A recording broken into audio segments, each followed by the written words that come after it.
Бомжуем на пароме, как албанские работяги. Комфортно ли с детьми плыть из Черногории в Италию? А что вы хотите здесь? Санта-Клаус или один из самых почитаемых православных святых? Как оказался он в итальянском городе Бари? Домики духов по-итальянски? Деревенские сараи? Стоит ли читать путеводители перед поездкой?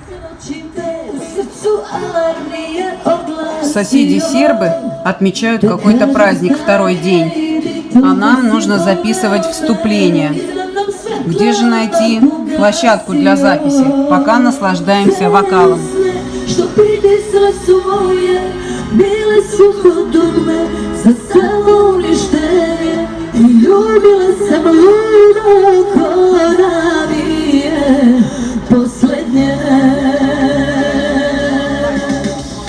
Приветствую, дорогие зрители! Только объявили вам о том, что будем делать черногорские зарисовки, как решили поехать в Италию. У нас есть 5 дней, у нас есть шенгенская виза заканчивающаяся и возможность сэкономить время, переплыв ночью на пароме из города Бар в город Бари. Что из этого вышло? Смотрите, начинаем наш цикл галопом по Италии. Стоим в очереди на паром в городе Бар. Ехать, плыть в город Бари.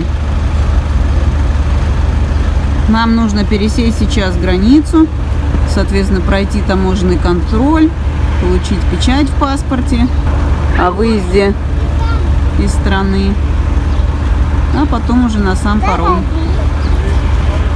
Что, Соф, куда сейчас поплывем-то? В Италию. А что будем делать там?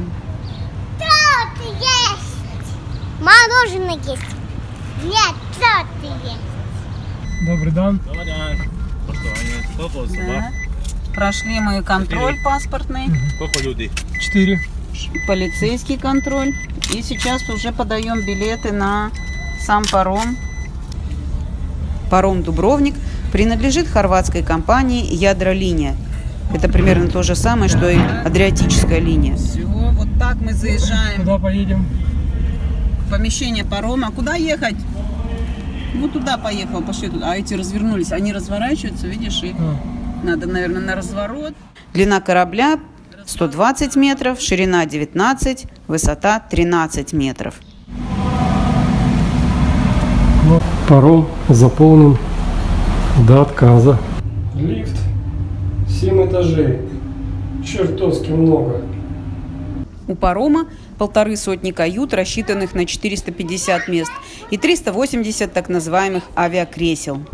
Судя по тому, что уже половина 9-го, у нас Мама, это самолет. слышишь? Что это, Вада? Самолет. Итого мы в зале, где сиденье, как в самолете. За полчаса до отплытия аншлаг. Я здесь буду спать. Отправился наш паром часа на 1,5 позже запланированного.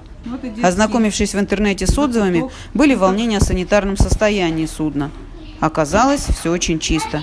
Для желающих даже душевые кабины. Лада, ты что делаешь? Я качаюсь. Ты качаешься. Я думала, ты плывешь на лодке. Да. Можно мне тоже? В баре должны быть в 7 утра.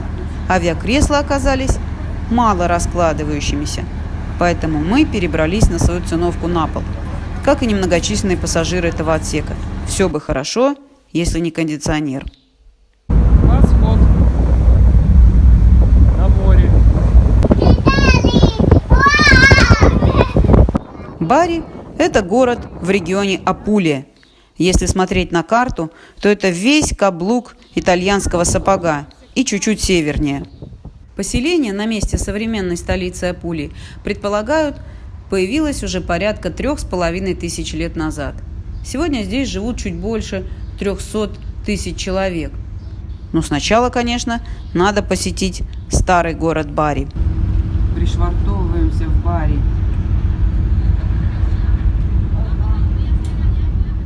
У старого города встречает массивная крепость. В этом виде она отстроена выходцами из скандинавских стран, норманнами в 1071 году. На более ранней основе, конечно. Норманы, захватившие юг Италии, организовали позже крестовые походы. Во время этих походов вместе с остальным награбленным были вывезены с территории Малой Азии и мощи святого Николая, которого многие знают как Санта-Клауса, а православные как святого Николая Чудотворца. Святой Николай – покровитель города Бари. Здесь хранятся его мощи, которые когда-то вывезли с территории современной Турции. Сегодня базилика, заложенная в 1087 году для хранения мощей, собирает массу русских паломников и туристов. В то время как они спешат прикоснуться к мощам в подвальном этаже собора, на главном этаже происходит католическое венчание. Вот он, симбиоз культур. Что это продают на улицах Бари, старого Бари, перед крепостью, там, где много туристов.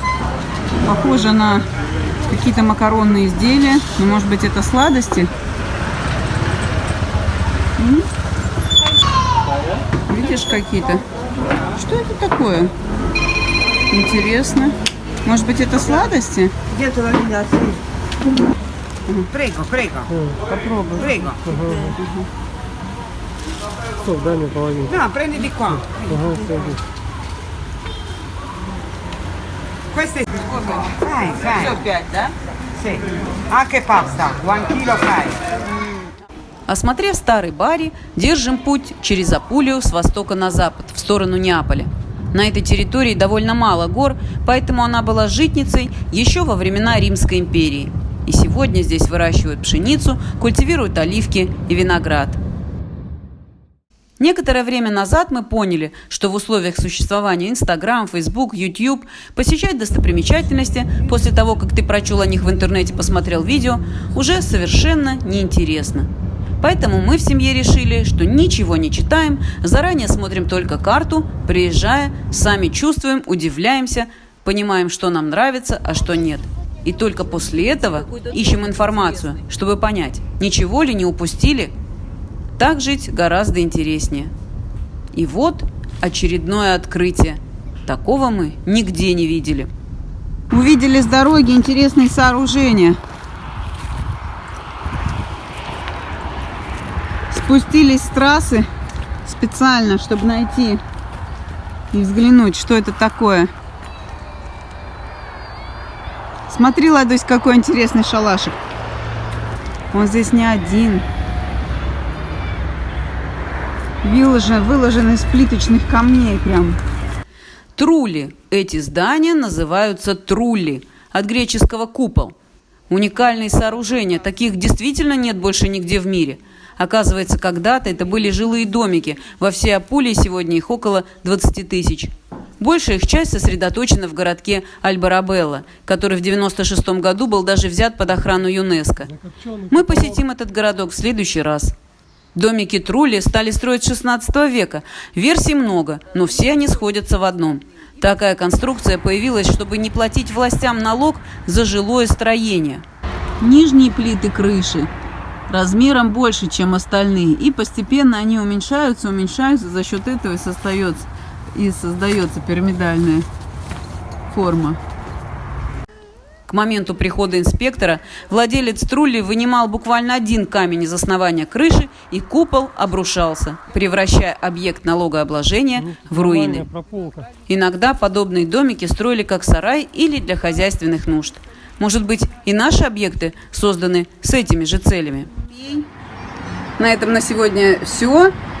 Дальше едем на Помпеи. Помните этот город, который погиб из-за извержения Везувия? Надо взглянуть своими глазами. Спасибо, что смотрели наш выпуск. Если понравилось, ставьте лайки. Ну и, конечно, подписывайтесь. Для нас это очень важно.